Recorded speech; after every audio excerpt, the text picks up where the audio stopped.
there you are. May I assume you've had your fill of rest?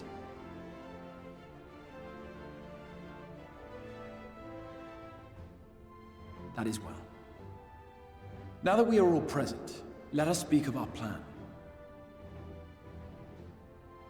Thus far, we have vanquished 4 Light Wardens, restoring night to much of Norvrand.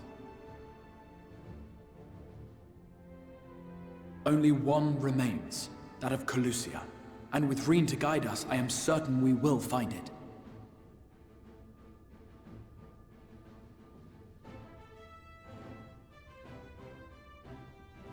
We're so close now. If we can just take care of this one last Warden, we'll rob the Sin Eaters of their final foothold and drive them out of Norvrand once and for all. It will be a new beginning for the First. A chance for the people to rebuild their world.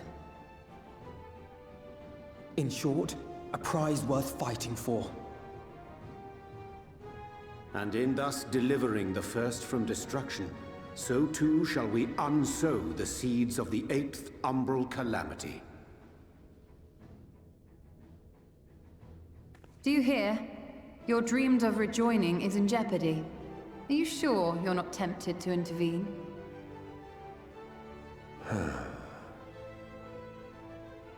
You labor under the misapprehension that vanquishing the Sin Eaters is tantamount to saving the world. It is not.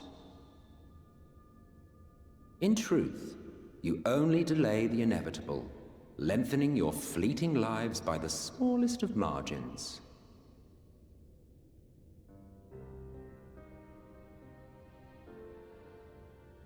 Twould be churlish of me to deny you this small concession, close as we've become.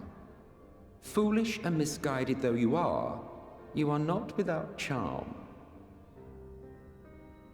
Each and every one of you is possessed of a noble heart. When the weak want for succor, you do not hesitate to provide it. Alas, your nobility is short-sighted. You think only of the problem in front of your nose. A limitation of your ephemeral existence. Our lives may seem short and insignificant to the likes of you, but one does not need to be an eternal being to achieve lasting change. If I may stop you there, I do not claim that we Ascians are special. That is another misconception. In the beginning, everyone lived nigh for eternity. Such was the natural order of things. But like so much else, this was taken from you.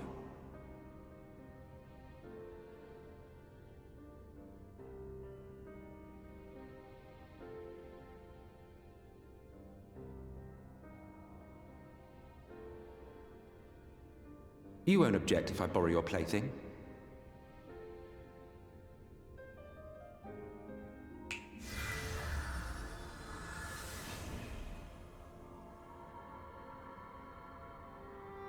In the distant past, when the world was one and whole, a great calamity threatened all life.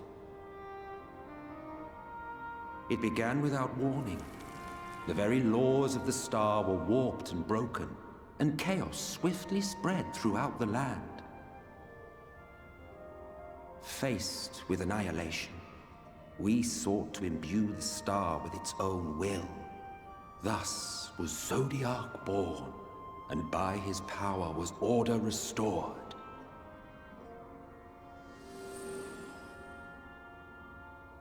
Ere long, however, thankless fools began to fear that Zodiac's might was too great, and so they conjured another to keep him in check. Your own dear Hydaelyn. And the two beings waged war until, with a single devastating blow, Hydaelyn unmade Zodiac, scattering his being across space and time. So you told us in the Katana Ravel.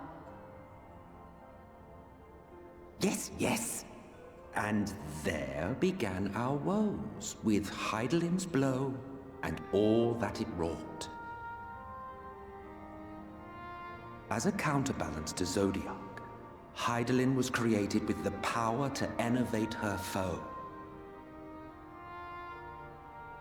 This singular ability strikes not at such banal things as flesh, but everything that defines the target, diluting its existence. For example, were she to strike you,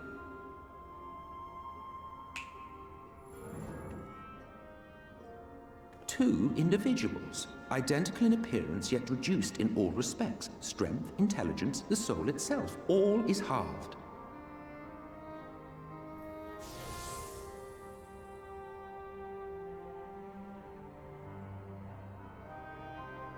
Do you see? This self-same fate befell not only Zodiac, but the very star.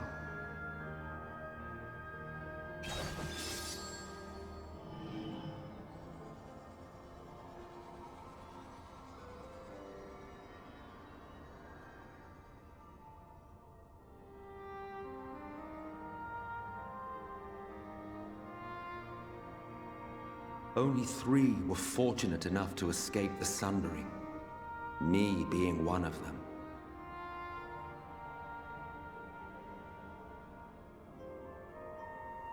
When I beheld the shattered remnants of our home, I knew deepest despair. The inhabitants of these 14 fragments were feeble, frail and foolish, oblivious to their imperfection, ignorant of their past. Malformed creatures thrashing blindly about. Pitiful, disturbing, depressing. So, we took it upon ourselves to rejoin the worlds. But in our eagerness and, I confess, our ignorance, we erred and made a useless void of the 13th.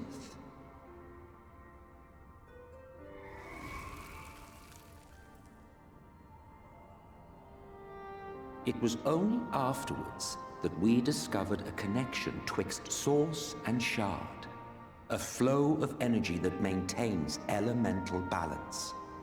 And thus did we arrive at our time-honored modus operandi.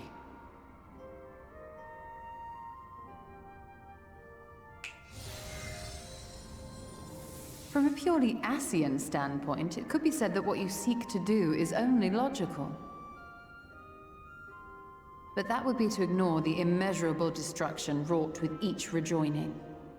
You have murdered millions, and this we cannot condone. By your fragmented existence, you continue to give rise to tragedies far crueler than any calamity.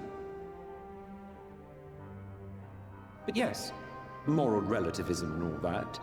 Case in point, I do not consider you to be truly alive, ergo I will not be guilty of murder if I kill you.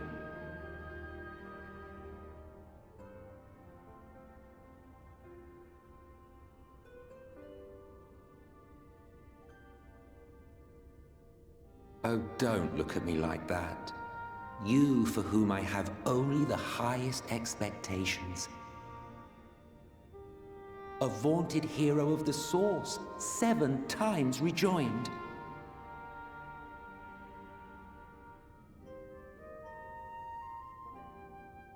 Long have I awaited one who might brave a path of lesser tragedy.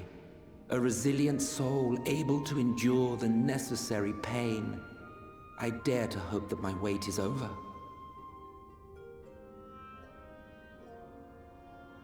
So, finish your task and slay the Light Warden.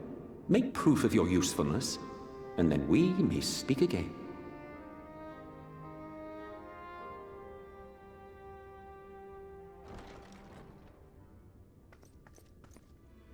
Forgive me, my lord, but this could not wait. Speak freely, Captain. Our informant in Colusia sends word of unusual activity in Eulmore. It appears their forces are entrenching themselves at key points throughout the city, making ready for an attack by all indications. An intriguing use of resources. I rather doubt Lord Vorthry is concerned for the safety of his citizens.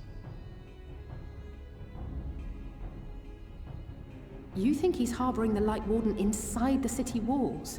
Even if he does have some means of controlling the Sin Eaters, wouldn't that be a little risky? Risky or not, if there is even a chance the Warden is hiding there, we will need to act fast. The longer we wait, the better prepared the Eulmorans will be.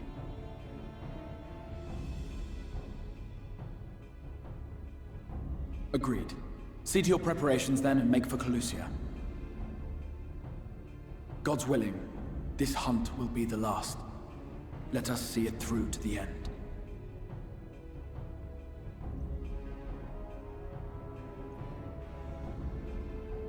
We should begin by assembling in Rite. There we may assess the situation in Eulmore and decide how best to proceed.